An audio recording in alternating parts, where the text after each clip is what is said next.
Hello friends, మీరంతా బావున్నారా? ఈరోజు మనం ఎర్రగ్రహం అంటే అంగారక గ్రహం గురించి కొన్ని ఆసక్తికరమైన విషయాలు తెలుసుకుందాం. అంగారక గ్రహం మనకు చాలా దగ్గరగా ఉంది.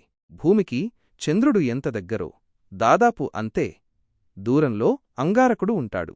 అంగారకుడి మీద ఒకప్పుడు నీరు ఉండేది అని శాస్త్రవేత్తలు నమ్ముతున్నారు. అక్కడ నదులు, సరస్సులు కూడా ఉండేవని చెప్తారు. కాని ఇప్పుడు అంతా ఎండిపోయింది.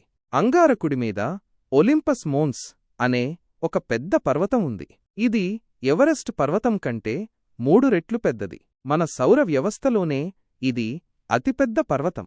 అంగారకుడికి 2 చిన్న చంద్రులున్నాయి. వాటి పేర్లు ఫోబోస్ మరియు డీమోస్. భవిష్యత్తులో మనుషులు అంగారకుడి మీద నివసించాలని చాలామంది అనుకుంటున్నారు. దానికోసం శాస్త్రవేత్తలు చాలా పరిశోధనలు చేస్తున్నారు. అంగారకుడి మీద జీవముందా లేదా అనేది ఇంకా తెలియలేదు. కాని దాని గురించి తెలుసుకోవడానికి శాస్త్రవేత్తలు చాలా ప్రయత్నిస్తున్నారు. మీకు అంగారక గ్రహం గురించి ఏమనిపిస్తుంది? కామెంట్స్లో చెప్పండి.